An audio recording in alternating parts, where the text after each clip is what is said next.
ini apa ajukan besok ya kan. Nah pas ajeng pertemuan itu kan ya kan ya. Iya kan. Berarti gini mungkin kalau bisa apa Jumat siang atau sore ini dipersiapkan nanti pas Sabtu tinggal eksekusi sing niku daripada kamu rungsung kan nggih. Sambil nyicil-nyicil enggak apa-apa. Tadi saya bilang ya kan apa juga besok Mas. Besok ya kan. Besok juga. Oh juga. Balik kemarin ya kan. Besok juga. Ini. Iya kan ngantuk mengenai fokus kan. Gini memang lawannya ngantuk Mas kalau musim dingin kan. Iya amin. Bisa nunggu ngantuk. Lumayan. Saat belum mengabari Mas Min. Gini belum menurut Ustaz belum ada kabar.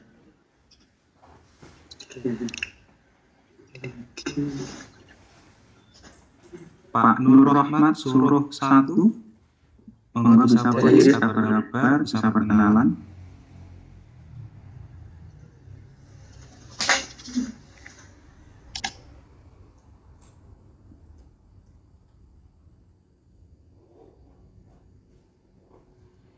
Jadi untuk pesan ke Ustadz sudah terkirim, mungkin sebentar lagi Ustadz bergabung bisa dipersiapkan Mas Ma'ruf serta teman-teman untuk menyimak isian tausiah dari beliau. Ini sudah ada balasan dari beliau, ada jawaban. Ini saya alihkan ke Mas Ma'ruf sekalian. Jadi amin.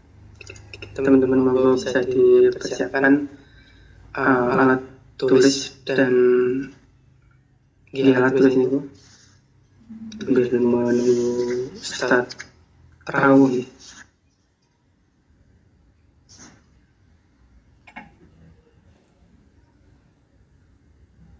Dan jika nanti ada pertanyaan bisa raise hand atau ditulis di kolom chat ini.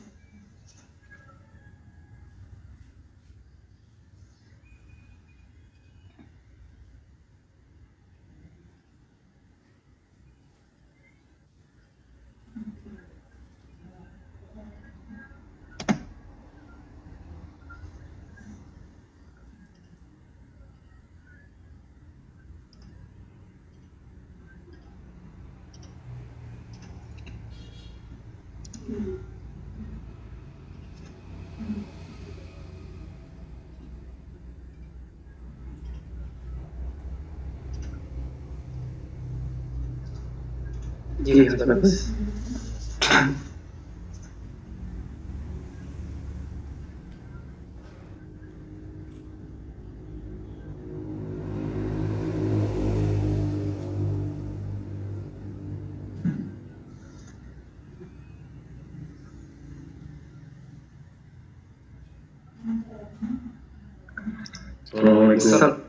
Waalaikumsalam warahmatullahi wabarakatuh. Bagaimana kabarnya Ustaz? Alhamdulillah baik Mas. Mudah-mudahan teman-teman semua juga. Alhamdulillah baik Ustaz. Sebelum dimulai izin melaporkan jumlah yang sudah tergabung. Ya. Jadi yang sudah tergabung ada 15 peserta. Dari Korea ada 4, dari Jepang ada 2, dari Taiwan ada 1, dari Hong Kong ada 4, dari Finlandia ada 1, dari Indonesia ada 3, dan ada izin 2, yang 1 Mas Asroy masih dalam perjalanan izin terlambat, kemudian yang 1 Mas Trian yang di Qatar izin kerja selama 1 pekan.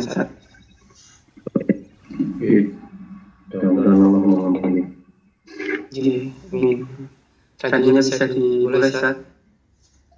Baiklah teman-teman yang sudah online semuanya, mari kita mulai. Bismillahirrahmanirrahim.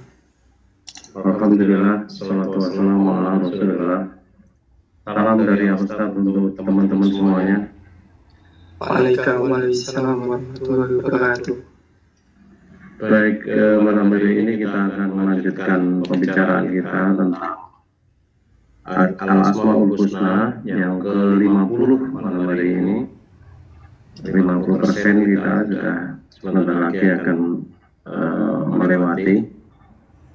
Dengan nama Allah Asy-Syahid, ya, Asy-Syahid, yang asal katanya adalah syahidah, yashhadu, syahadah, gitu ya, syahadatan, gitu ya. Artinya diartikan sebagai menyaksikan, Allah yang maha menyaksikan. Kata syahidah, yashhadu sendiri juga bisa diartikan sebagai sumpah. Kalau dilihat dari asal kata bahasa klasik Arabnya itu sendiri, ada shin, ada ha di situ, kemudian ada dal, itu menunjukkan kehadiran. Jadi ada apa namanya yang terkait dengan hadirnya sesuatu atau seseorang ada di situ, sehingga dia menyaksikan gitu. Nah, menyaksikan itu sendiri juga bisa dengan ilmu, ya. Maka shin, ha, dan dal itu juga bisa dimaknai sebagai pengetahuan atau juga sebagai saksi, gitu. Karena menyaksikan tadi. Tapi intinya ada kehadiran seseorang di situ. Artinya Allah selalu senantiasa hadir di situ. Ya. Karena dia hadir, karena Allah itu hadir, maka Allah hadir. Tentu Allah juga menyaksikan. Ya. Jadi Allah maha menyaksikan itu karena Allah sendiri mempunyai banyak kemampuan, banyak sifat-sifat yang bisa digunakan untuk mendukung kesaksian itu. Seperti Allah maha mendengar, kan gitu. Ketika ada orang berbicara, selembut apapun pembicaraan itu, di ruang yang tertutup seperti apapun, Allah akan mendengar. Baik suara yang lembut maupun suara yang keras, ya, suara yang jelas maupun suara yang disamarkan. Ya, itu semuanya didengar oleh Allah, kan gitu. Allah juga sebagai Al-Bashir yang maha melihat, gitu ya. Jadi yang terang maupun tersembunyi semuanya dilihat oleh Allah, yang zahir maupun yang batin, yang nampak maupun yang tidak nampak, itu semuanya disaksikan oleh Allah. Ya, begitu juga kita sudah belajar tentang Allah sebagai Al-Alim, kan gitu ya. Di samping As-Sami tadi juga Al-Bashir, kemudian Al-Alim, Allah yang maha mengetahui, maha berilmu, gitu ya. Dan ilmunya tidak ada yang membatasi sama sekali, ilmunya tak terbatas.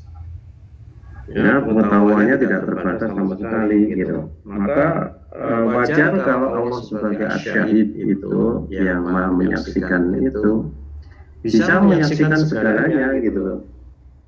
Ya.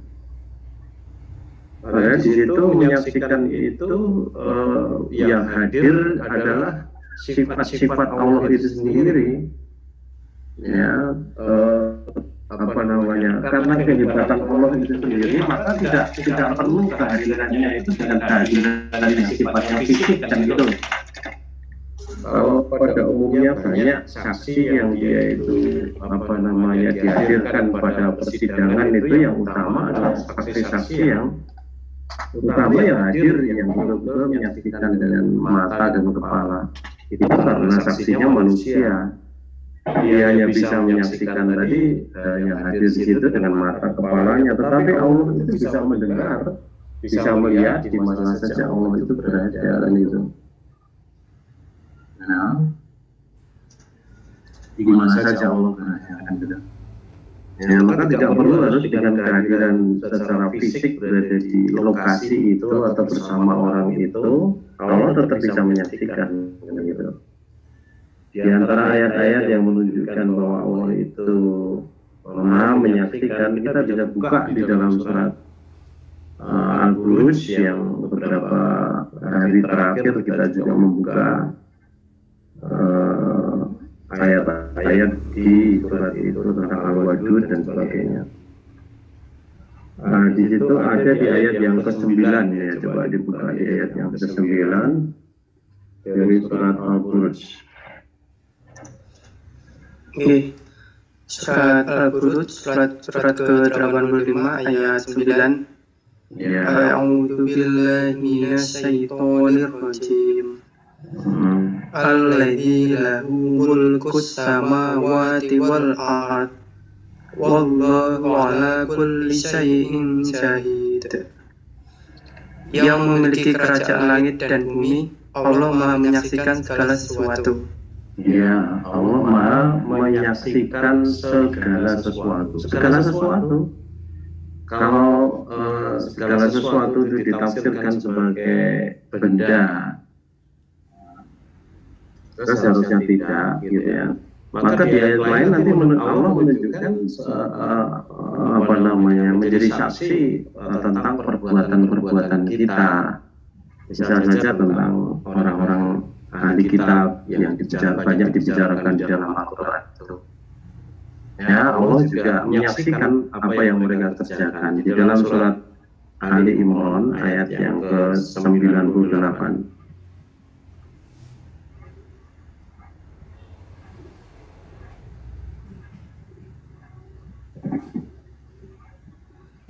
Surat Ali Imran surat ke-3 ayat 98. A'udzu billahi minasyaitonir rajim. Qul ya ahlal kitabi lima takfuruna bi ayatillahi wallahu syahidun ala ma ta'malun. Syahidun ala ma ta'malun. Katakanlah Nabi Muhammad, wahai ahlul kitab, mengapa kamu terus-menerus mengingkari ayat-ayat Allah, padahal Allah Maha menyaksikan apa yang kamu kerjakan. Iya. Jadi ayat ini memang kitabnya adalah para ahli kitab, tetapi hakikatnya adalah untuk kita semua, termasuk kita orang-orang yang beriman kepada Allah dan Rasulnya ini, Muhammad SAW ini, tidak hanya ahli kitab itu saja gitu. Bagi orang-orang yang senantiasa mengingkari ayat-ayat Allah itu harus sadar sebenarnya bahwa Allah itu adalah syahid, Maha menyaksikan gitu, termasuk menyaksikan perbuatan-perbuatan yang dikerjakan oleh siapapun gitu. Tidak ada yang luput satupun dari pengawasan Allah itu.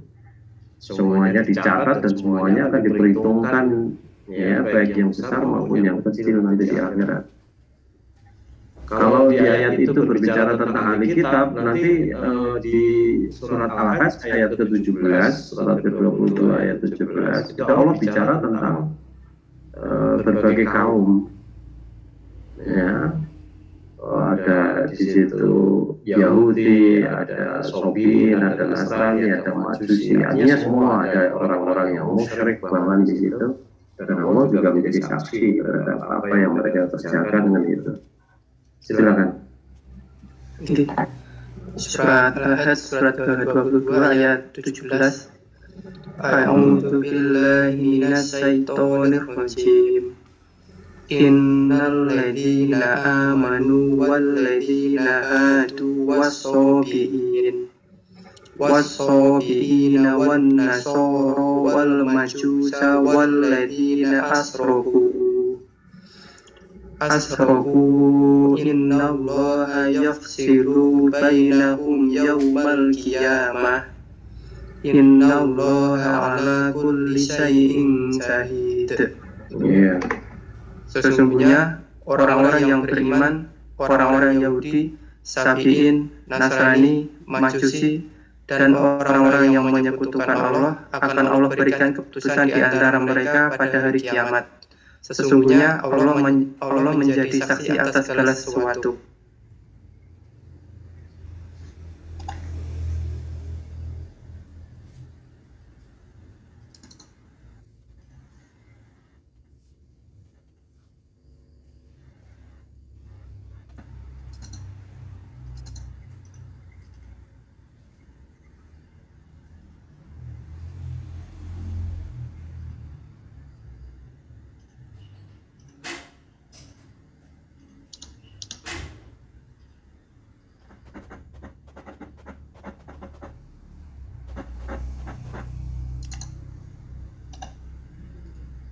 Halo, Assalamualaikum.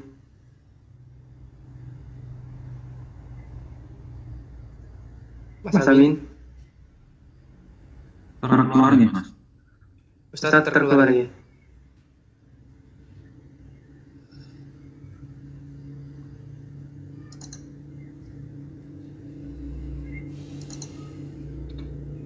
Halo, Assalamualaikum warahmatullahi wabarakatuh, Ustadz.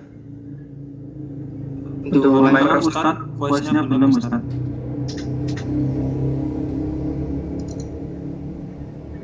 Putus saya ya. Iya, Ustadz, tadi putus.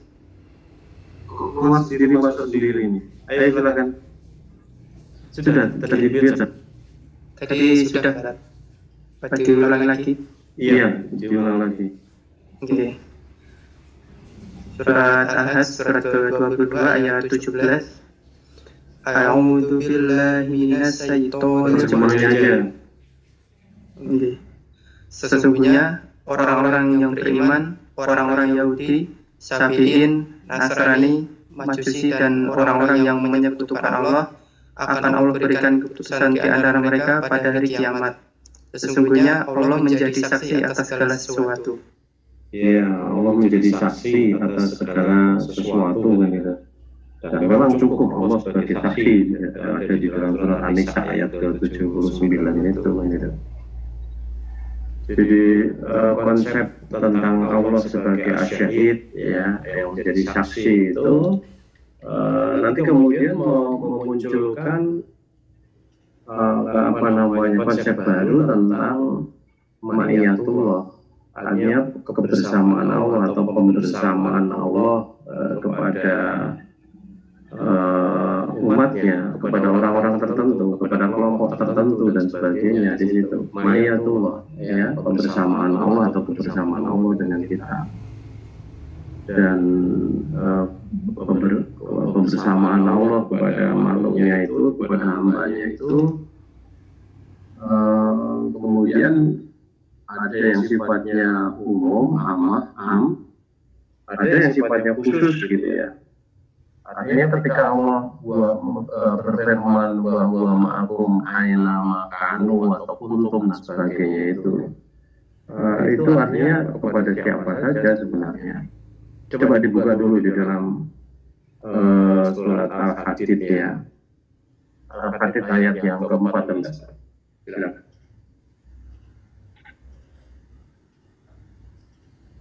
Iya. Surat Al-Hadid surat ke-57 ayat 4. A'udzu billahi minasy syaithanir rajim.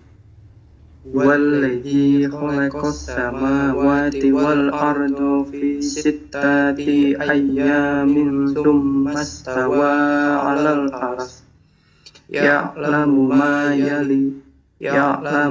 yaliju fil ardi wa ma yakhruju minha وما يخرج منها وما ينزل من السماء وما ينزل من السماء وما يعرج فيها وهو معكم أينما كنتم والله بما تعملون بصير. Dialah yang menciptakan langit dan bumi dalam 6 masa. Kemudian dia bersemayam di atas aras. Dia mengetahui apa yang masuk ke dalam bumi dan apa yang keluar darinya, serta apa yang turun dari langit dan apa yang naik ke sana. Dia bersamamu di mana saja kamu berada. Allah Maha melihat apa yang kamu kerjakan. Iya, jadi tadi ketika saya katakan bahwa asma Allah asyahid itu kemudian memunculkan konsep pembersamaan Allah kepada hambanya, itu menjadi keniscayaan yang tentu saja tidak bisa dihindari karena Allah sendiri memiliki sifat alim yang maha mengetahui, al-Bashir, As-Sami dan sebagainya tadi.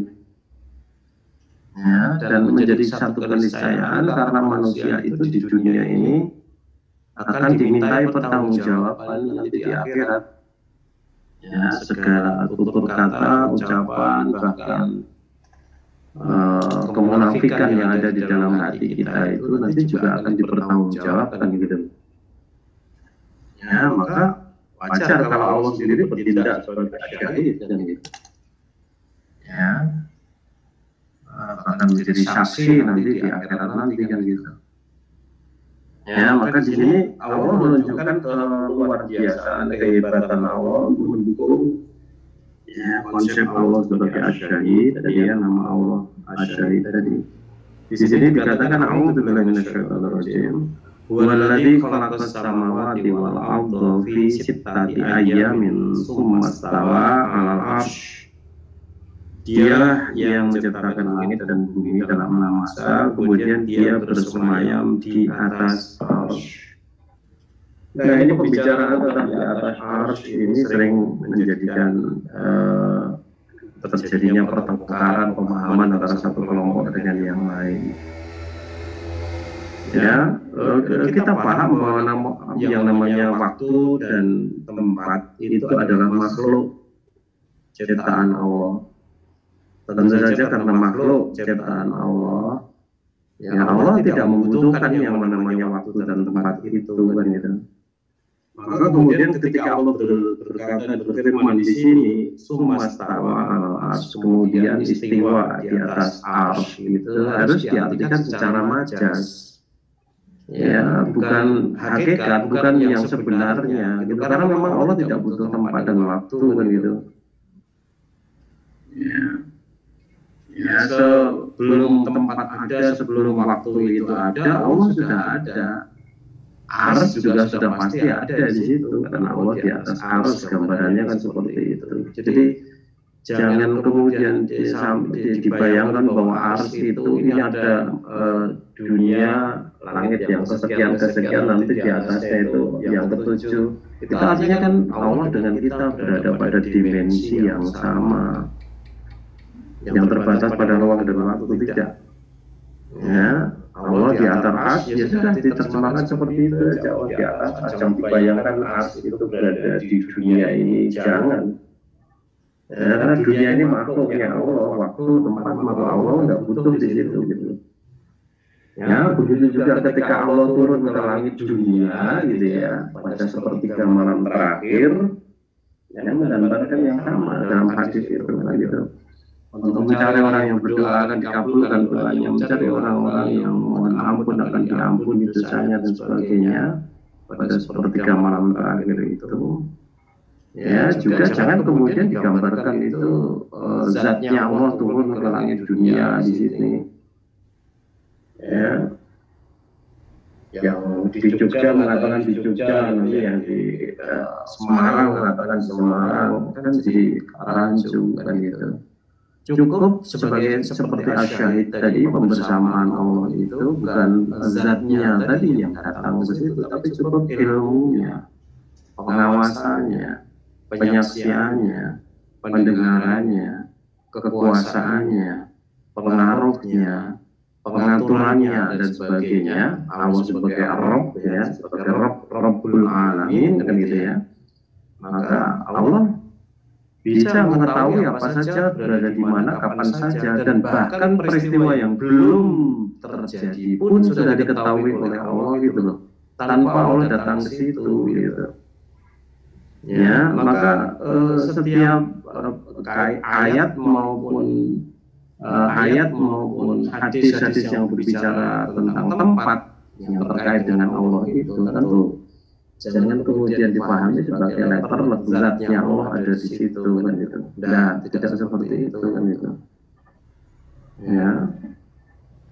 Nah, bahwa ma'akum aina kuntum juga jangan dipahami ketika orang-orang itu berada di sini, Allah di sini, zatnya Allah berada di sini, ketika dia pindah ke tempat lain nanti Allah juga ada di tempat yang lain, itu zatnya tidak, tetapi cukup ya kekuasaannya, pengaruhnya, pengaturannya, ya penglihatannya, penyaksiannya dan sebagainya seperti itu kan itu. Ya, dengan begitu seharusnya kita bisa terlepas dari perdebatan yang menjadi pokok bambu terkait dengan di mana Allah itu kan, jadi sangat sederhana begitu gitu.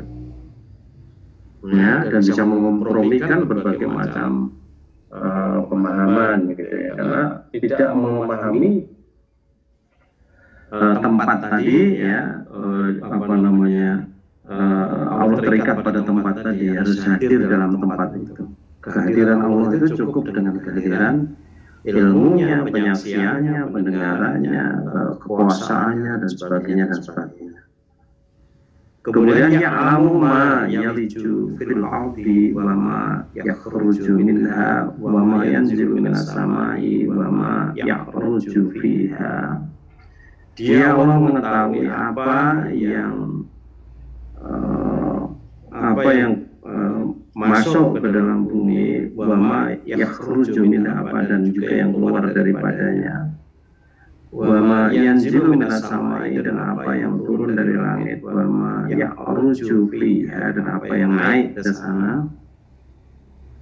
Ini ya menunjukkan betapa pengaruh kekuasaan Allah, Allah sebagai Al-Alim, Al-Basir, As-Sami dan sebagainya itu luar biasa, karena Allah mengetahui di situ. Al-Alim ya, Allah mengetahui di situ. Allah sebagai Al-Alim mengetahui apa saja yang terjadi di bumi itu, bahkan digambarkan di situ yang masuk dan yang keluar, dipasangkan di situ ya, masuk dan keluar. Kemudian juga yang turun maupun yang naik, ya, turun dari langit dan naik ke langit dan sebagainya, semuanya diketahui Allah gitu loh. Ya, maka dalam hal ini tentu saja Allah sebagai Asy-Syahid itu ya diwakili oleh Al-Alim tadi, Allah yang Maha mengetahui tadi atas segala sesuatu yang terjadi di langit maupun di bumi tadi kan gitu. Kemudian dijelaskan di sini bahwa ma'akum aina ma kuntum, dan Dia bersama kalian di mana saja kalian berada. Nah, artinya kekuasaan Allah, kehadiran Allah, kesaksian Allah, kemahamdengaran Allah, kemahamelihattan Allah, melihatnya Allah itu ya cukup mewakili Allah hadir di mana saja mereka berada gitu loh. Tidak perlu harus dengan zatnya tadi kan gitu. Tidak perlu yang seperti itu kan itu. Ya, bahkan dijelaskan sini bahwa bima ta'maluna basir, dan Allah bima ta'maluna terhadap apa yang mereka kerjakan, basirun menyaksikan, Allah menyaksikan apa yang mereka kerjakan, apa yang kalian kerjakan, bima ta'maluna basir, Allah menyaksikan terhadap apa yang mereka kerjakan. Jadi ini diwakili juga di samping sebagai Al-Alim tadi juga ada Al-Basir di sini. Ya. Nah, ini merupakan konsep pembersamaan Allah kepada hambanya yang sifatnya umum. Di mana saja kita berada, itu Allah bersama kita gitu loh. Nah, itu bagi orang-orang yang beriman, yang memang dia bertakwa kepada Allah, itu akan menenteramkan hati. Ya, menenteramkan hati. Kenapa begitu? Karena Allah bersama kita itu tidak sekedar pengawasannya atau pendengarannya atau penglihatannya yang mengawasi kita, tetapi Allah akan membela kita. Ya, Allah akan melindungi kita, Allah akan membimbing kita, gitu. Siap bahagia di situ. Sama persis seperti apa yang terjadi ketika Abu Bakar risau, khawatir kalau Rasulullah itu sampai terbunuh di dalam gua itu, kemudian Allah menurunkan firman-Nya terkait dengan itu. Coba dibuka di dalam surat At-Taubah ayat yang ke-40 di situ. Di situ firman Allah menirukan apa yang disampaikan oleh Rasulullah kepada Abu Bakar di situ. Di situ dikatakan la tahzan innallaha ma'ana. Silakan. Surat At-Taubah surat ke-9 ayat 40. A'udzu billahi minasyaitonir rajim. Illa tansuruhu faqad nasarahu Allahu id akhrajahu alladziina kafaru saniyal Illa yansuruhu faqad nasarahu Allahu id akhrajahu alladziina kafaru saniyas naini id huma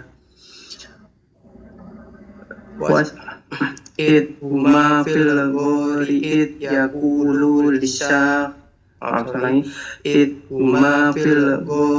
id yaqulu lisahibihi la tahzan innallaha ma'ana fa'anzalallahu sakinatahu alaihi wa ayyadahu bijunudin lam tarawha wa ja'ala kalimatal ladzina kafaru sufla wa kalimatullahi hiyal ulya wallahu azizun hakim. Jika kamu tidak menolongnya, Nabi Muhammad, sesungguh Allah telah menolongnya, yaitu ketika orang-orang kafir mengusirnya dari Makkah. Sedangkan dia salah satu dari dua orang ketika keduanya berada dalam gua. Ketika dia berkata kepada sahabatnya, "Janganlah engkau bersedih, sesungguhnya Allah bersama kita." Maka Allah menurunkan ketenangan kepadanya, Nabi Muhammad, memperkuatnya dengan bala tentara malaikat yang tidak kamu lihat, dan dia menjadikan seruan orang-orang kafir itu seruan yang paling rendah. Sebaliknya, firman Allah itulah yang paling tinggi. Allah Maha Perkasa lagi Maha Bijaksana. Ya, kita perhatikan di sini. Idh yaqulu li sahibihi la tahzan innallaha ma'ana. Jadi ketika Rasul berkata kepada sahabatnya, yakni Abu Bakar, la tahzan, jangan kamu bersedih. Ya, innallaha ma'ana. Ya, sesungguhnya Allah itu beserta kita. Kemudian dilanjutkan di situ, fa'anzalallahu sakinatahu alaihi wa ayyadahu bijunudin lam tarawha wa ja'ala kalimatal ladzina kafaru sufla. Kemudian Allah menurunkan kepadanya sakinah, ya, ketenangan dari itu. Kemudian memperkuatnya dengan tentara pasukan, ya, yang kamu tidak melihatnya. Kemudian Allah menjadikan perkataan orang-orang kafir itu hina, rendah, dan sebagainya. Wa kalimatullahi, kalimat Allah itulah yang lebih tinggi. Wallahu azizun hakim. Di sini dihadirkan Wallahu azizun hakim. Nama Allah sebagai Al-Aziz dan Al-Hakim hadir di situ. Ya, artinya keperkasaan Allah itu juga merupakan wakil dari Allah sebagai Asy-Syahid yang menyaksikan tadi. Begitu juga Al-Hakim, kebijaksanaan Allah, gitu ya, di dalam menyelamatkan hambanya itu, ya, sebagai bagian dari Allah yang Maha menyaksikan tadi, Asy-Syahid tadi, gitu. Jadi sekali lagi Asy-Syahid yang bisa diartikan sebagai Maha menyaksikan itu tidak harus menyaksikan dengan zatnya, ya, karena kehebatan Allah itu sendiri. Sama seperti saksi di persidangan juga ada saksi yang memang hadir menyaksikan, tetapi ada saksi yang lain seperti saksi ahli, ya, dia dengan ilmunya, dia menjadi saksi dengan ilmunya, kan gitu. Ya, nah ini termasuk juga kelompok ma'iyatullah yang sifatnya khos. Ada pembersamaan Allah kepada orang tertentu. Di sini adalah Nabi Muhammad dan Abu Bakar di situ, kan gitu. Di lain kesempatan nanti Allah juga membersamai Musa dan Harun, memerintahkan kepada Musa dan Harun untuk mendatangi Fir'aun dan sebagainya. Itu termasuk ke dalam kelompok ma'iyatullah yang sifatnya khusus pada orang tertentu kan gitu. Sedang yang kita bicarakan tadi dari surat Al-Hadid ayat yang keempat itu sifatnya umum gitu loh. Ya, sifatnya umum. Artinya sebenarnya di mana saja kita berada, orang kafir maupun orang mukmin, musyrik maupun fasik dan sebagainya, ya itu juga diawasi oleh Allah gitu. Catat amalannya. Ya. Jadi sekali lagi kembali ketika kita bicara tentang Allah Asy-Syahid, di mana saja kita berada itu Allah ada, dalam keadaan apapun ya kita itu Allah senantiasa menyaksikan. Ya, maka seharusnya keyakinan yang demikian itu, keyakinan akan Allah sebagai Asy-Syahid tadi, itu membawa sakinah ke dalam hati kita, ketenangan, ketenteraman di dalam hati kita. Karena kita yakin kemudian kalau kita menghadapi kesulitan, Allah lah yang akan memberikan pertolongan kepada kita. Ya, ketika kita menghadapi musuh yang kuat dan sebagainya, Allah juga yang akan menyelamatkan kita. Sama persis seperti ketika Abu Bakar dan Rasulullah SAW tadi berada di dalam gua itu. Ya, dan Allah sendiri juga menunjukkan kehadirannya ya di dalam berbagai kesulitan yang dihadapi oleh Rasulullah dan para sahabat, misalnya di dalam perang Badar misalnya saja. Ya, 313 orang harus berhadapan dengan pasukan yang terlatih dengan persenjataan lengkap sekitar 1.000 orang. Ya, itu kalau menurut pengamat militer tentu seolah itu menjadi mustahil, tetapi bagi Allah tidak ada yang mustahil sama sekali. Allah hadir menyelamatkan, Allah hadir memberikan kemenangan kan gitu. Ya, dan bahkan ketika perang Khandaq kita bisa menyaksikan juga betapa ribuan ya pasukan Ahzab, pasukan sekutu gitu ya, antara orang-orang kafir Quraisy dan suku-suku lain yang berada di sekitar Madinah juga yang menentang Islam pada saat itu, dan bahkan dari dalam sendiri menghadapi pengkhianatan yang dilakukan oleh orang-orang Yahudi. Ya, tetapi Allah memberikan pertolongan ya dengan antara lain melalui wasilahnya, antara lain usul dari seorang sahabat Salman Al-Farisi kalau tidak salah ya, dengan membangun parit di situ sehingga kuda tidak bisa melompat dengan mudah begitu, menyeberang karena pasukan yang geraknya cepat, yang paling membahayakan mematikan itu kan pasukan berkuda itu. Dan dibangun parit-parit di sekitar kota Madinah itu supaya kuda tidak bisa lewat. Kalau lewat dia tidak bisa melompat, dia harus turun dulu. Nah, ketika turun mudah sekali kemudian ditembak dengan panah atau dilempar dengan batu. Ya, bahkan ketika mau naik ke pintu bisa dicor dengan besi yang panas dan sebagainya, tembaga yang panas dan sebagainya, seperti kita bisa menyaksikan perang-perang klasik seperti itu. Ya. Kemudian juga dengan bala bantuan dari yang datang dari Allah berupa angin dan hujan yang lebat yang membuat hati mereka kecut, ciut, ketakutan. Ya, mereka berada di luar parit, berkemah di tempat di padang terbuka gitu. Akhirnya selama 1 bulan kalau salah ya. Kemudian Allah mendatangkan hujannya, gelap gulita. Ya, kemah-kemah mereka porak-poranda. Mereka tidak punya nyali yang kuat lagi untuk mengepung Rasulullah dan para sahabat. Akhirnya mereka gulung tikar, balik melantau tanpa memperoleh kemenangan. Nah, di sini kehadiran Allah di dalam membantu menolong Rasul dan para sahabat itu betul-betul nyata di situ. Tapi jangan dipahami Allah hadir secara fisik, zatnya berada di situ, tidak perlu seperti itu kan itu. Nah, tentu saja kita sebagai warga majelis tafsir Al-Quran ini juga menyaksikan betapa banyak pertolongan yang diberikan oleh Allah kepada kita. Yang terakhir pun juga kaitannya dengan parkir yang dulu tidak boleh dipergunakan untuk parkir, Mangkunegaran itu, tetapi sekarang ya diperbolehkan kita menggunakannya untuk parkir. Itu satu pertolongan yang luar biasa. Ya, jadi apa namanya? Allah sebagai Asy-Syahid itu cukup. Kalau kita betul-betul meyakini Allah sebagai Asy-Syahid itu cukup bagi kita untuk menghadirkan ketentraman karena Allah, ya, dan berani karena Allah. Hilang rasa khawatir, hilang rasa takut juga karena Allah di situ.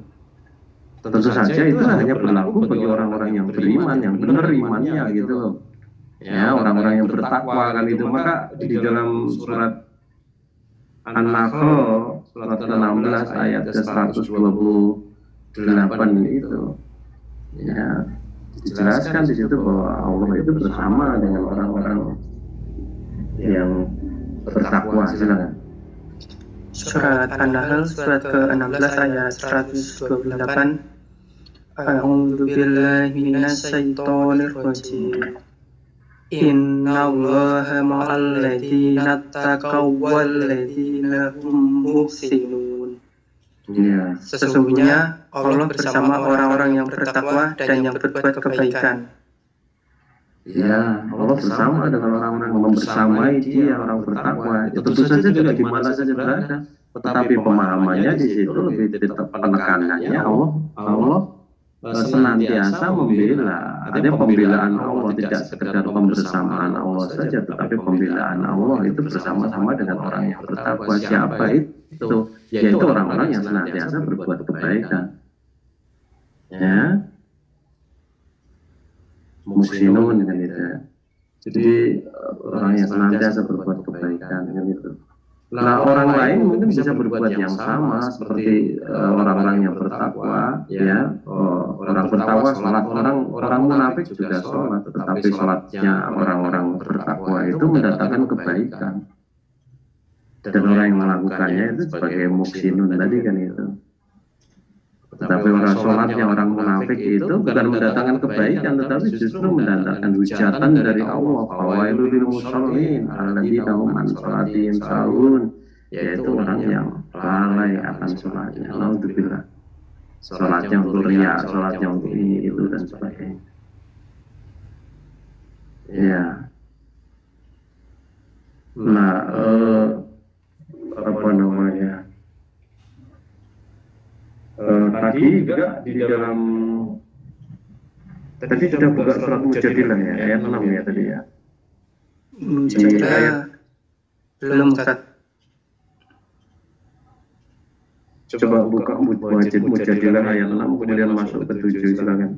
Baca terjemahnya aja waktunya. Oke.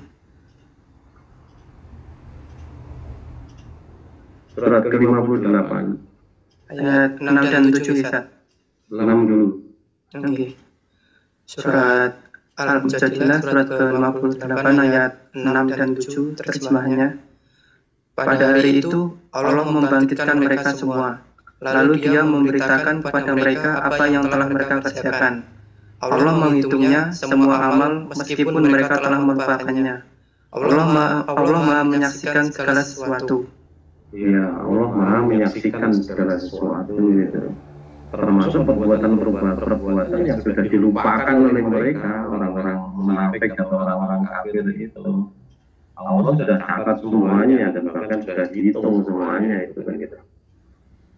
Ya, dan Allah menekankan di situ, Allah menyaksikan segala sesuatu, segala sesuatu yang kau lakukan oleh orang-orang.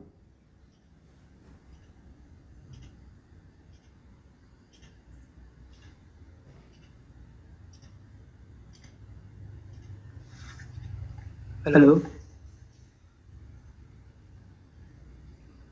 Terkeluar di Mas Amin. Keluar lagi Mas, sinyalnya sudah masuk. Assalamualaikum Ustaz.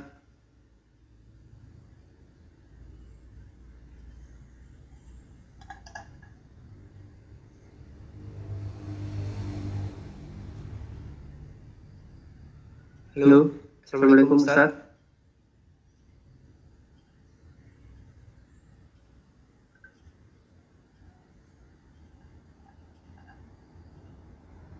Terkeluar ya. Mungkin ada gangguan sinyal di tempat Ustaz. Tunggu sebentar ya.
Ada yang bergabung mulai. Bergabung Mas Amin? Ada yang bergabung mulai, Pak. Belum. Mas Bagul? Belum.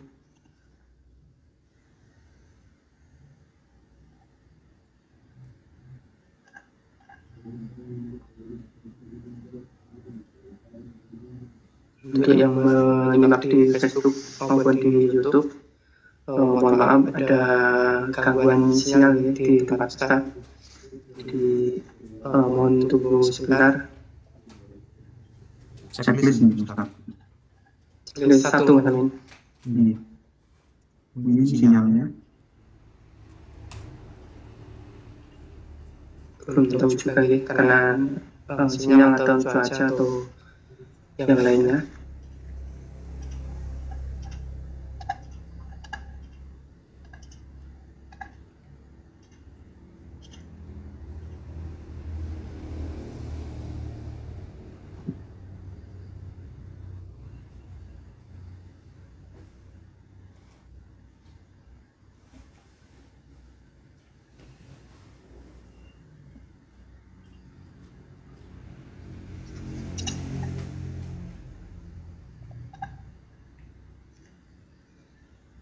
Buat saudara-saudara semuanya, jika ada pertanyaan baik secara langsung nanti bisa raise hand atau menyalakan mikrofonnya, dan untuk yang mau tanya via chat bisa ketik di kolom komentar. Oke. Assalamualaikum Ustaz. Sampai di mana tadi? Sampai di Al-Mujadilah tadi Ustaz. Oh iya. Di ayat yang ke-6 kita bicara di situ Allah berfirman tentang Allah sebagai asyahid kan gitu. Kemudian yang ke-7 di situ akan bicara tentang kebersamaan Allah tadi. Silakan semuanya aja. Jadi, apakah engkau tidak memperhatikan bahwa Allah mengetahui apa yang ada di langit dan apa yang ada di bumi? Tidak ada pembicaraan rahasia antara 3 orang, kecuali dialah yang keempatnya, dan tidak ada 5 orang, kecuali dialah yang keenamnya. Tidak kurang dari itu dan lebih banyak, kecuali dia bersama mereka dimanapun mereka berada. Kemudian dia memberitakan apa yang telah mereka kerjakan kepada mereka pada hari kiamat. Sesungguhnya Allah Maha mengetahui segala sesuatu. Iya. Artinya ketika orang-orang itu berserikat untuk melakukan perbuatan jahat, ditakut-takuti oleh Allah di situ. Ada 3 orang Allah yang keempat, kalau ada 5 orang Allah yang keenam. Ya, berapapun jumlah kamu lebih banyak dari itu, lebih sedikit dari itu atau lebih banyak dari itu, Allah akan senantiasa ada bersama kalian di situ. Tentu saja sekali lagi bukan zatnya yang bersama dengan orang-orang itu kan itu. Apa kepentingannya Allah bersama dengan orang-orang yang jahat dan gitu. Tapi pengawasannya Allah sebagai syahid itu menyaksikan mereka, makar mereka seperti apa disaksikan oleh Allah, dicatat dan diperhitungkan nanti di akhirat kan gitu. Jadi sekali lagi konsep asyahid itu melahirkan konsep ma'iyatullah tadi yang satu sifatnya khusus seperti kebersamaan Allah kepada Rasulullah dan Abu Bakar, bahkan kebersamaan Allah kepada Nabi Musa dan Harun dan sebagainya. Itu sebagai kebersamaan Allah yang sifatnya khusus. Begitu juga kepada orang-orang yang bertakwa tadi. Dulu juga pernah kita buka di dalam surat Al-Anfal ya, surat ke-8 ayat 46 itu. Di situ berbicara tentang pembersamaan Allah kepada orang-orang yang sabar dengan itu.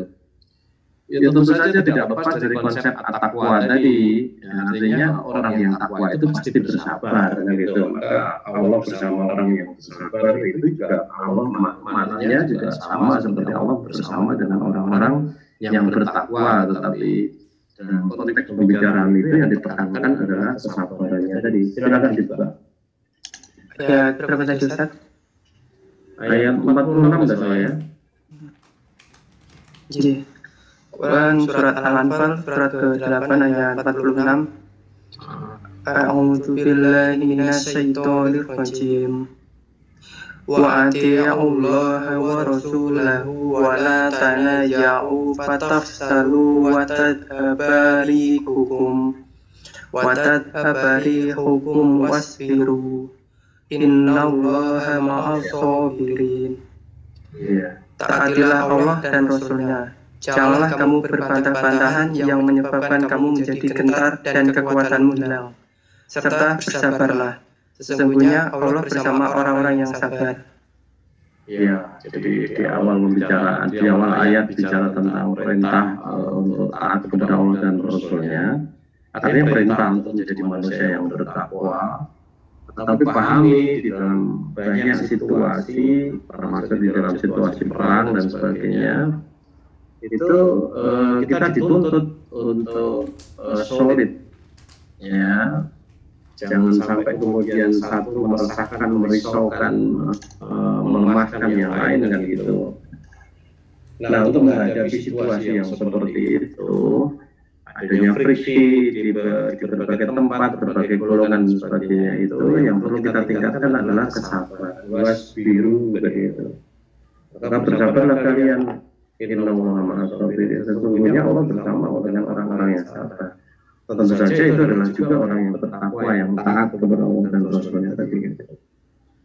Ya, jadi itu juga merupakan pembersamaan Allah kepada orang-orang yang khusus, ya, khas tadi kan itu. Nah, yang umum antara disebutkan di dalam ayat yang ke-7 di situ tadi dari surat Mujadilah, dan juga yang sudah kita buka sebelumnya di situ ada surat Al-Hadid ayat yang ke-4 tadi. Ya. Nah, secara umum Allah itu senantiasa bersama dengan makhluknya di mana saja, pertama manusia ini ya, di mana saja kita berada. Pengawasan Allah berada meliputi seluruh jagat raya ini. Dan kita tahu, kita mengucapkan a'udzubillahi minasyaitonir rajim, alhamdulillahi rabbil alamin, kan gitu.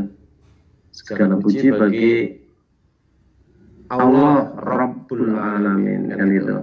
Rabbul Alamin, ya, Tuhan semesta alam, artinya Rabb yang dia menciptakan, memelihara. Ya, di antara pemeliharaan Allah itu juga ada di situ kesaksian Allah, kehadiran Allah dan sebagainya, kehadiran kekuasaan Allah, keteraturan pengaturan yang dilakukan oleh Allah dan sebagainya ada di situ.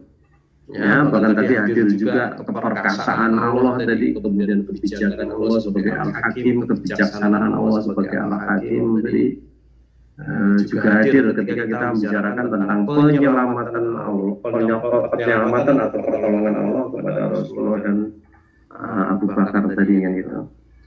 Jadi asyhad itu juga wujud dari atau realisasi dari Allah sebagai kekuasaan Allah sebagai Rabbul Alamin, ya, realisasi dari kepemeliharaannya Allah kepada semesta alam termasuk manusia ini kan gitu. Ya, maka sekali lagi Allah dengan memahami Allah sebagai asyhad itu, sebagai orang yang beriman, dia mestinya merasa tenang, tentram, bahagia, merasa terlindungi, merasa terawasi, ya, sehingga nyaman kehidupan orang-orang yang beriman itu gitu loh. Ya, maka dalam berbagai kisah sejarah itu digambarkan orang beriman itu sebagai orang-orang yang pemberani, orang yang perkasa, orang yang tidak takut menghadapi risiko, berbagai macam risiko yang sifatnya duniawi dan sebagainya, karena itu gitu. Karena imannya kepada Allah. Nah, kalau tidak ada iman kepada Allah, ya kita belajar al-asmaul husna seperti apapun, lainnya hafal semuanya dan sebagainya, tidak ada gunanya, tidak akan membawa pengaruh apa-apa di dalam kehidupan kita sehari-hari. Ya, maka dengan belajar al-asmaul husna ini diharapkan setiap saat justru malah semakin kuat keimanan kita. Jadi kehadiran Allah senantiasa menjadi terasakan di dalam kepribadian kita, Dan bahkan Rasulullah sendiri kan juga mendefinisikan al-ihsan itu anta budawah ka'annaka tarahu fa illam takun tarahu fa innahu yaraka, kan gitu. Yang namanya ihsan itu adalah kamu menghambakan diri kepada Allah seolah-olah kamu melihatnya. Fa illam takun tarahu, seandainya kamu tidak bisa melihat, fa innahu yaraka, sesungguhnya Allah itu melihat kamu. Allah sebagai asyahid itu juga sebagai al-basir yang menyaksikan, sebagai al-alim yang mengetahui dan sebagainya, bahkan lebih detail lagi sebagai al-khabir dan sebagainya di situ yang senantiasa mengawasi kita. Ya, maka dari itu amat sangat relevan sekali ketika kita bicara tentang asyahid ini. Kemudian kita hubungkan dengan muhasabah di tahun baru ini. Ya, kita muhasabah setahun yang lalu, apa yang sudah kita capai, apa yang sudah kita lakukan, apa yang kurang, apa yang perlu ditambah dan sebagainya, apa yang patut disyukuri dari apa yang sudah kita laksanakan selama setahun penuh di tahun 2022 itu kan itu. Ya, ketika masih ada kekurangan, bahkan banyak kekurangan, maka kemudian kita membuat perencanaan ke depan dengan gitu. Ya, perencanaan ke depan untuk memperbaiki kekurangan-kekurangan tadi gitu. Ya, kita evaluasi badan kita seperti apa, apakah betul ya ibadah wajib kita itu sudah mapan, sudah seperti apa yang dikehendaki oleh Allah dan Rasulnya, atau masih banyak kekurangan. Kalau masih ada kekurangan, bahkan banyak kekurangan, bagaimana kemudian kita memperbaikinya? Ya, bahkan di dalam hadis juga dijelaskan bahwa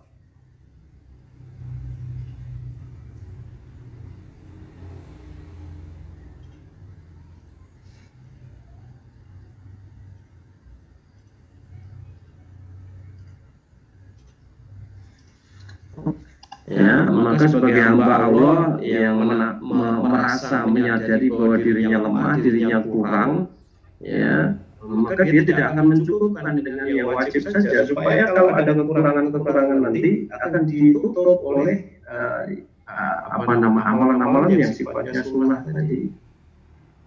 Ya, sholatnya misalnya saja. Ya, masih ada kurang-kurang, mungkin khawatir kita menjadi orang yang lalai atau mundur-mundur waktu dan sebagainya, tutuplah dengan amalan-amalan sunnah kita, perbanyak amalan sunnah kita. Ya, sholat-sholat sunnah kita gunakan untuk menutup sholat-sholat wajib kita kan itu. Zakat kita mungkin ada yang kurang-kurang barangkali kita khawatir, mungkin juga kurang keikhlasannya atau apa yang lain yang kurang dari situ. Mudah-mudahan Allah menutup dengan sedekah kita, dengan infak sunnah kita, dengan apa yang kita gunakan untuk membantu orang-orang di sekitar kita. Maka dengan cara seperti itu, ya kita berharap Allah menolong kita dengan pembiasaan kita untuk beramal amal yang sifatnya sunnah tadi kan gitu. Dan amal-amal sunnah itu ikut menjaga diri kita dari perbuatan maksiat kepada Allah kan gitu. Ketika seseorang itu membiasakan diri untuk memberi dan tidak berharap untuk diberi, itu sudah sukses yang seperti itu. Ya, kebiasaannya untuk memberi itu membimbing dia, menjadikan dia untuk merubah dirinya menjadi dari orang yang kikir menjadi orang yang dermawan kan gitu. Ya itu yang dikehendaki oleh Allah dan Rasulnya kan gitu.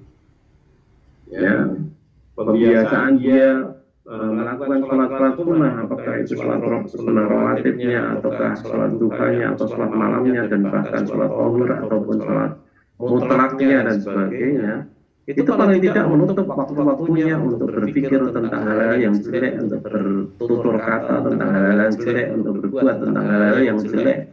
Ya tutup, dia ganti dengan perbuatan sholat. Yang sholat itu sendiri dinilai sebagai zikir akbar kan gitu oleh Rasul kan gitu. Kan luar biasa di situ. Ya, nah begitu juga di dalam pengendalian emosi dalam kehidupan sehari-hari kok belum kuat, belum mapan. Kalau ada orang berkata begini sendiri sedikit kok saya tersinggung emosinya. Mudah mungkin kata-kata kasar yang keluar atau respon yang negatif terhadap sikap orang yang tidak menyenangkan dan sebagainya. Kita perbaiki. ya dengan memperbanyak amal-amal puasa sunnah gitu. Ya. Puasa wajibnya hanya 1 bulan sekali, itu pun terkumpul di bulan Ramadan. Ya, maka untuk berharap bisa baik dengan puasa Ramadan harus menunggu sekian bulan lamanya. Ya, maka tidak perlu kita menunggu lama ya, untuk memperbaiki itu. Maka kita pilih ya puasa-puasa sunnah, apakah 3 hari di dalam 1 bulan atau puasa Senin Kemis atau puasa Daud, untuk Daud silakan. Ya, tetapi dipilih itu memang betul-betul untuk memperbaiki kualitas kepribadian kita. Ingat, yang diperbaiki Islam itu adalah akhlak kita. Innama bu'itsu liutammima makarimal akhlak. Innama sesungguhnya hanyalah bu'istu, aku diutus liutammima, untuk menyempurnakan makarimal akhlak, kemuliaan akhlak. Ya. Jadi menyempurnakan kemuliaan akhlak gitu loh. Nah, di situ termasuk akhlak yang buruk kalau kemudian setiap ada sesuatu yang berkaitan dengan kita, apakah itu suara atau perbuatan atau apapun, kita respon dengan cara yang negatif. Ya, artinya kita membiasakan diri di situ untuk bersuudzon kepada lingkungan kita. Ya, pada sebagian prasangka termasuk suudzon itu adalah dosa, naudzubillah.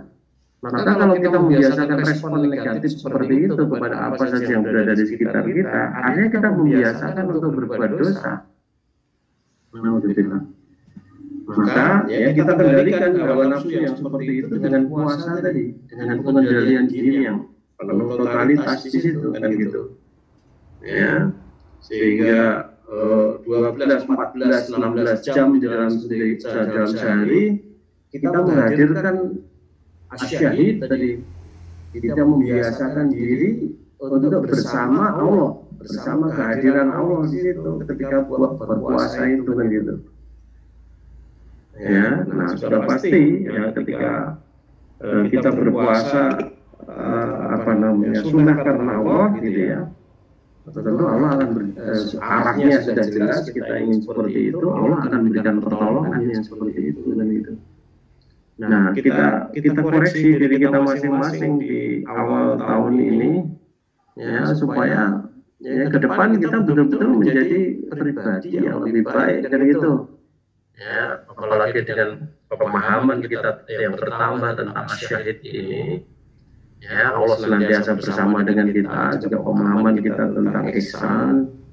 Ya, seolah-olah kita melihat Allah bersama dengan kita, kemudian tidak hanya sekedar ilmu yang kita hadirkan, tetapi juga amalan, yakni puasa tadi.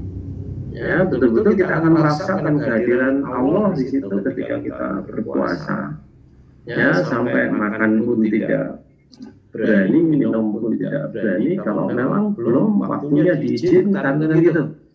Ya, di samping itu ketika puasa kita diingatkan oleh Rasul tidak boleh berkata dusta atau berbuat dusta.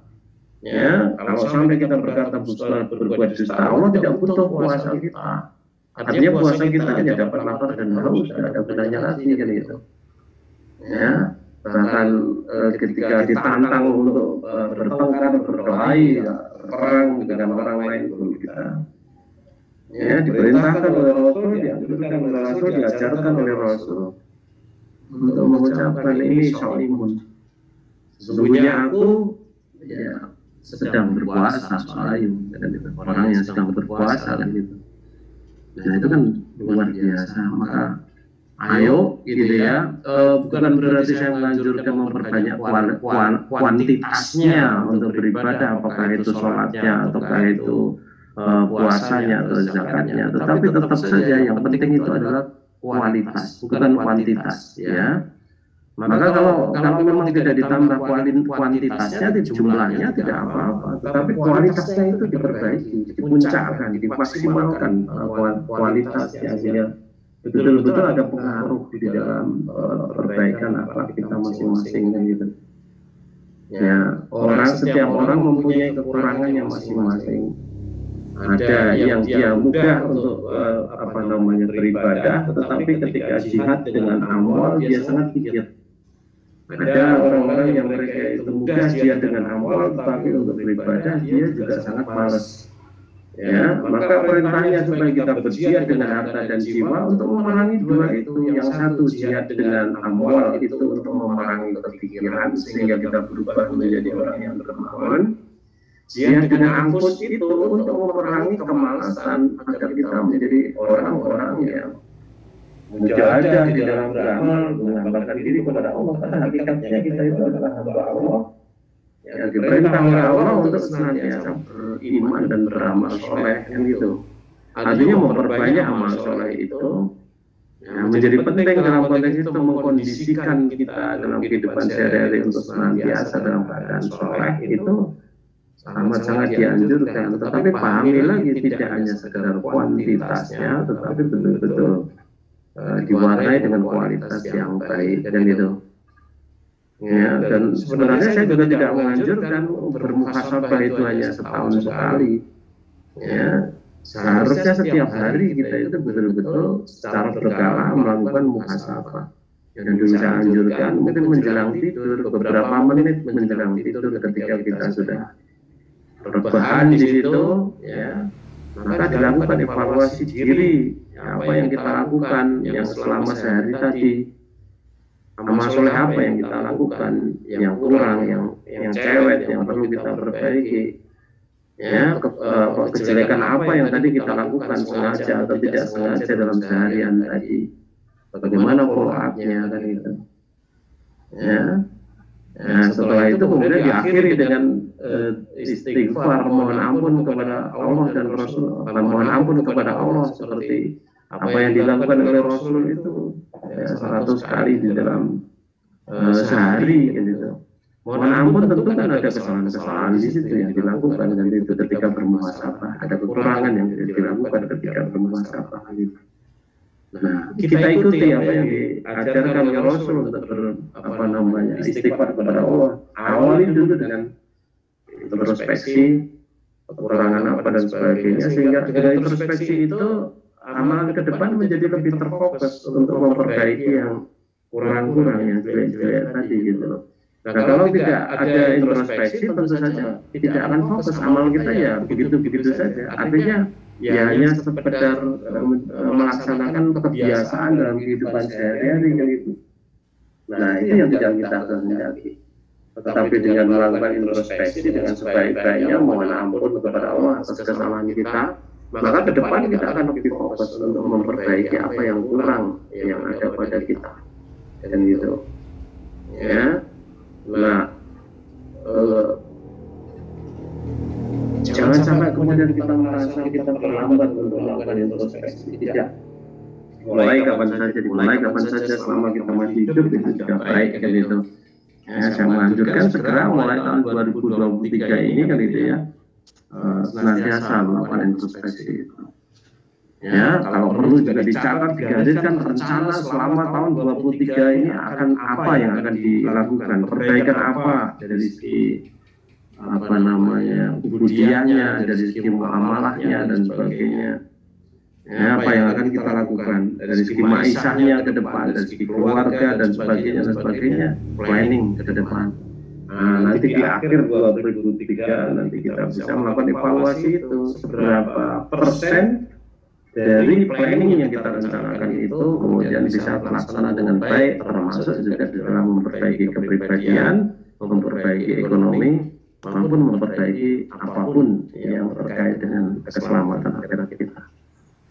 Begitu Mas, mudah-mudahan sedikit ini bisa memberikan sedikit gambaran dan juga boleh jadi inspirasi kita semuanya untuk menghadirkan Allah setiap saat dengan namanya Asyhid tadi, sehingga kita merasa terlindungi, kita merasa dibersamai oleh Allah, sehingga tenang tenteram kehidupan kita, dan bahkan lebih terpacu maju karena tidak takut lagi menghadapi risiko, karena Allah senantiasa siap untuk membela kita.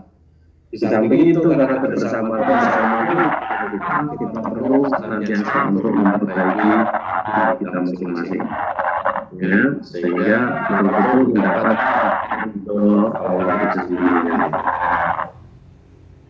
Itu aja kira-kira Mas, kalau ada sesuatu yang mau ditanyakan. Jadi Sebelum ke pertanyaan tertulis, jika ada yang mau bertanya secara langsung bisa menyalakan mikrofonnya. Monggo Mbak Kino ini nanti sudah ASN, silakan dinyalakan mikrofonnya. Ya, terima kasih. Assalamualaikum Ustaz. Waalaikumsalam warahmatullahi wabarakatuh. Silakan Mbak Kino. Saya ingin menanyakan tentang apakah kalau kita melakukan amalan-amalan sunat itu nggak boleh kita lakukan secara rutin terus-menerus gitu. Itu akan menjadikan bahwa kalau amalan sunnah kita rutin lakukan setiap hari, nanti lama-lama akan menjadi wajib. Apakah seperti itu? Terus yang kedua, seperti yang telah kita ketahui, sholat sunat rawatib yang dituntunkan oleh Rasulullah itu ada 10 rakaat atau 12 rakaat. 2 rakaat sebelum zuhur dan sesudahnya, dan 2 rakaat lagi sesudah zuhur lagi. Terus sesudah maghrib 2 rakaat, sudah isya 2 rakaat, dan sebelum subuh 2 rakaat. Apakah itu artinya kalau kita melakukan sholat sunat rawatib sebelum asar, sebelum maghrib, dan sebelum isya itu dilarang? Bagaimana hukumnya gitu? Apakah haram atau boleh atau tidak disarankan gitu Ustaz? Mohon penjelasannya. Saya rasa begitu saja. Terima kasih atas jawabannya. Assalamualaikum warahmatullahi wabarakatuh. Waalaikumsalam warahmatullahi wabarakatuh. Ya, yang pertama tentang sholat sunnah yang terus-menerus dilakukan apakah berubah menjadi wajib? Tentu saja tidak berubah menjadi wajib ya. Ya, justru kesungguhan kita di dalam menjaga amalan-amalan sunnah atau sholat-sholat sunnah sampai begitu itu menunjukkan keseriusan kita, menunjukkan mujahadah kita di dalam mengamalkan tuntunan itu. Ya, Rasulullah sendiri kan memberitakan kepada kita bahwa beliau suka kepada amalan-amalan yang kecil tetapi terus menerus dilakukan secara konsisten dengan itu. Tidak sekarang beramal kemudian berikutnya sebulan lagi hilang, nanti beramal lagi kemudian hilang lagi. Tidak seperti itu yang dikehendaki Rasul. Terus sedikit saja tetapi terus menerus kayak gitu. Ya, kedermawanan ini sedikit tetapi terus menerus. Sholat sunnah sedikit tapi terus menerus katakan gitu. Diamalkan. Nah, orang itu hanya bisa terus-menerus mengamalkan sesuatu itu kalau dorongannya juga kuat. Nah, dorongan yang kuat bagi orang beriman itu ya hanya imannya kepada Allah dan Rasulnya. Ya, iman kepada Allah dan hari akhir itu yang menjadi pendorong kuat kita untuk senantiasa istiqomah di dalam beramal tadi kan gitu, sehingga bisa terus-menerus mengamalkannya. Jadi sekali itu Rasulullah menetapkan sunnah ya tidak mungkin akan berubah menjadi wajib, dan kita tidak akan merasakan menjadi wajib. Banyak kita akan merasakan iman banget kalau kemudian kita tidak melakukan dengan gitu. Yang kita rasakan dan seperti itu dengan itu. Ya, jadi kalau sudah memang sudah biasa terus-menerus ya terus-menerus saja diamalkan, dan jangan sampai diputus, jangan sampai tidak dilakukan. Kalau karena suatu sebab mungkin karena sakit dan sebagainya tidak bisa melakukan amalan itu, misal berkait dengan puasa, itu kata Rasul ya kita dinilai seperti puasa. Biasanya puasa sunnah Senin Kamis, tetapi kemudian Senin Kamis tidak puasa karena sakit, ya dilarang dokter untuk tidak untuk berpuasa dan sebagainya. Nah, maka hari itu kita dinilai sebagai orang yang puasa, itu kan luar biasa. Ya. Nah, begitu juga amalan-amalan yang lain tentunya gitu ya. Kita pergi ngaji, sudah rutin ngaji, sudah biasa beramal soleh ini itu dan sebagainya, tetapi suatu saat terhalang, ya, tidak bisa melaksanakan. Padahal kita ingin melaksanakan, sudah rutin melaksanakan, dinilai pahalanya oleh Allah sebagai kita melaksanakan seperti biasanya. Gitu. Itu yang pertama tadi kan itu. Mohon maaf Ustaz. Saya ingin mohon penjelasannya, kan pernah suatu saat Rasulullah itu mengingatkan kepada sahabatnya yang waktu itu mengajak apa ya Rasulullah untuk sholat jamaah, sholat taraweh gitu. Lalu jawaban Rasulullah, intinya begini, terus menerus kalian melakukan itu, bahkan nanti kalau seandainya dilakukan secara terus menerus, nanti akan bisa menjadi amalan wajib. Pernyataan sabda Rasulullah yang seperti itu artinya gimana itu Ustaz?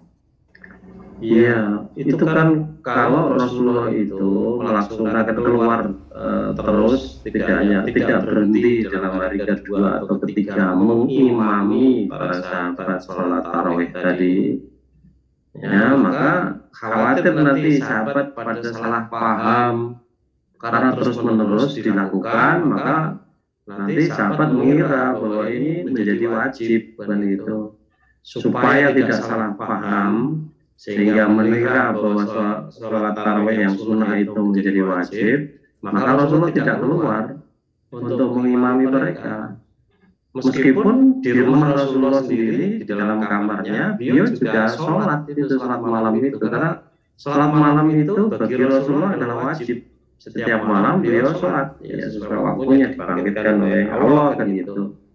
Ya, nah itu wajib bagi Rasulullah, tetapi bagi para sahabat, bagi orang-orang yang beriman itu tidak wajib. Ya, maka untuk menghindari salah paham, ya, salah di dalam memahami tuntunan, ya, maka Rasulullah hanya memimpin mereka sholat jamaah tarawih itu 2 malam atau 3 malam di dalam hadisnya seperti itu.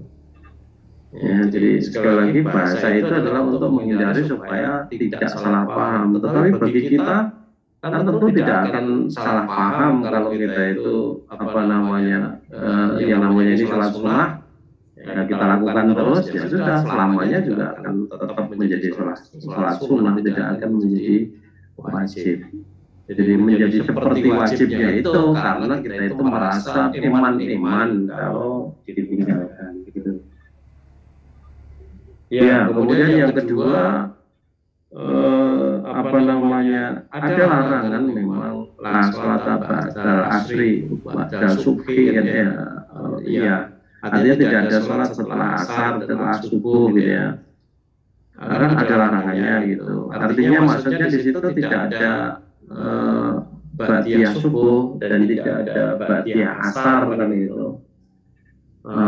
Meskipun Rasulullah sendiri juga melakukan ba'diyah asar itu, karena hadisnya menjelaskan sampai beliau meninggal dunia. Awalnya memang karena tertunda, karena ada tamu dan sebagainya itu, kemudian Rasulullah juga kadang sholat itu qobla asar dan sebagainya. Bahkan ada hadis yang menjelaskan beliau sholat ba'da asar sampai wafatnya dan sebagainya.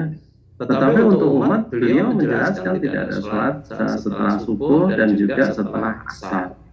Nah kita kan sebagai umat, maka ya sudah tidak perlu kita sholat setelah subuh dan setelah asar kan gitu. Meskipun Rasulullah melakukan, artinya amalan itu adalah kos untuk Rasulullah saja kan gitu.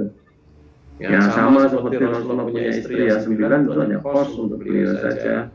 Sama seperti sholat malam yang wajib itu kos untuk beliau saja, untuk umat tetap sifatnya umum, umat ya tetap sunnah gitu.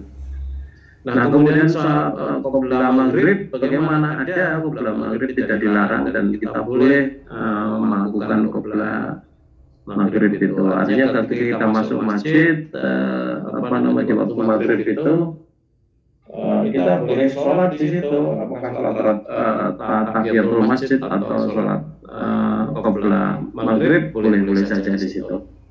Kalau sholatnya kebetulan tidak di masjid, dalam perjalanan di mana di berbagai tempat, mau sholat sebelum maghrib boleh. Ya. Nah tidak ada sholat sebelum isya memang. Nah, kalau tidak ada ya sudah tidak usah melakukan kan gitu. Nah, tidak usah mengada-ada. Boleh tidak sholat pada waktu itu? Ya boleh saja. Kalau sholat itu terkait dengan sholat mutlak yang tidak ada urusannya dengan waktu, tidak terkait dengan waktu khusus atau sholat zuhur misalnya saja, boleh saja. Tetapi tidak ada sholat khusus di situ qobla isya kan gitu. Ya qobla maghrib ada. Begitu Mbak Dino, nanti mudah-mudahan bisa dipahami. Kalau belum jelas boleh diperjelas lagi, silakan. kalau rawatib qobla asar apa itu boleh Ustaz? Ya, karena apa namanya tidak ada contoh ya tidak usah saja kan gitu. Yang kita laksanakan ya qobla dzukri, ba'da dzukri, qobla subhi, kemudian ba'dal maghrib, kemudian ba'dal isya gitu saja. Kalau mau jadikan 14 ya qobla dzukri dan ba'da dzukrinya dirubah jadi dari 2 rakaat menjadi 4 rakaat. 4 rakaat itu artinya 2 rakaat salam, 2 rakaat salam untuk qobla dzukri, kemudian juga 2 rakaat salam, 2 rakaat salam untuk ba'da dzukrinya. Begitu mudah-mudahan jadi paham. Syukran Ustaz.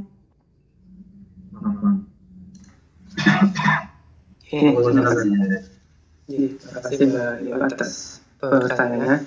Selanjutnya pertanyaan tertulis Ustaz. Ya, silakan. Assalamualaikum Ustaz. Waalaikumsalam warahmatullahi wabarakatuh.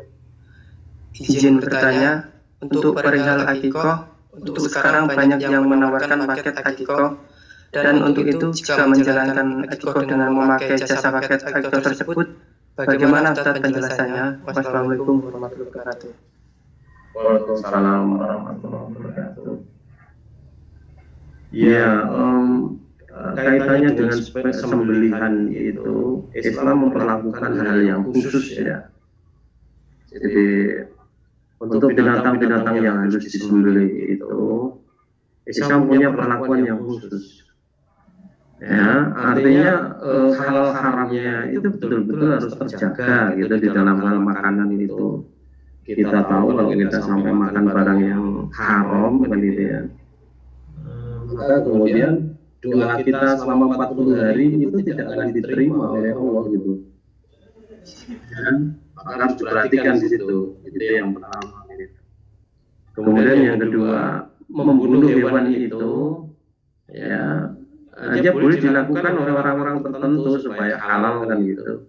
Artinya ada orang Islam, orang beriman yang menyembelih hewan yang harus disembelih itu yang dengan cara yang benar juga, ya itu supaya makan itu bisa halal untuk dimakan.